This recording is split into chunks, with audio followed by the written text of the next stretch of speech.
आजचा जो जनता कर्फ्यू म्हणून माननीय पंतप्रधान साहेबांनी लागू केलेला आहे तो संपूर्ण नांदेड जिल्ह्यामध्ये अतिशय शांततेत आणि व्यवस्थित पार पडतो आहे। जवळजवळ 100% दुकान किंवा इतर ज्या आस्थापना आहेत त्या बंद आहेत, कुठेही गर्दी नाही।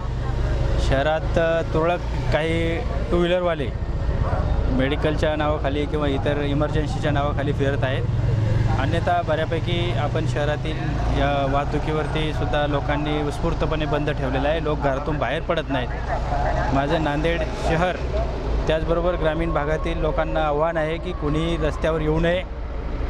आपल्याला खूप मोठा जनसंघर्ष कोरोना विरोधी घ्यावा लागेल। जोपर्यंत पब्लिकचा सहभाग अशा पद्धतीने मिळणार नाही तोपर्यंत म्हणजे कोरोना व्हायरस रोखणे मुश्किल होऊन जाईल।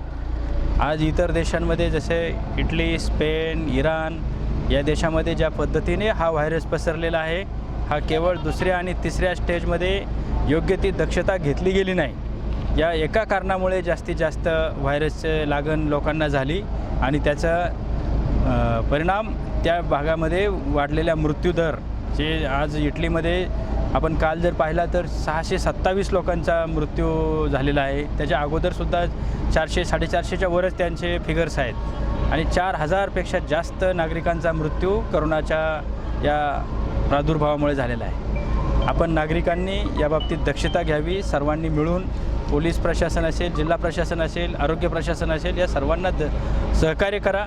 विनाकारण रस्त्यावर फिरू नका। पोलीस दलालासुद्धा या व्हायरसपासून आम्हालासुद्धा धोका आहे, आरोग्य विभागातल्या लोकांना धोका आहे। आम्ही यामध्ये काम करत असताना विचारपूर्वक सर्वांना शांततेने सहभाग करण्यासाठी कळवू इच्छितो। ज्यांना कुणाला इमर्जन्सी असेल तर प्रथम त्यांनी कॉल करा आणि मेडिकल किंवा काही हेल्प असेल तर तसेच अगोदर नोंद करा। विनाकारण अशा पद्धतीने फिरणं आणि कायदा सुव्यवस्थेचा भंग करणं योग्य नाही। त्यांच्यावरती कडक कायदेशीर कारवाई केली जाईल। कोणत्याही हालतमध्ये अशा म्हणजे प्रादुर्भाव जो होतो, साथी नियंत्रण कायदा असेल, डिझास्टर मॅनेजमेंटचा कायदा असेल, तर या कायद्यामध्ये माननीय जिल्हाधिकारी यांना म्हणजे खूप चांगल्या पावर्स आहेत। या अंतर्गत गंभीर गुन्हेसुद्धा दाखल होऊ शकतात।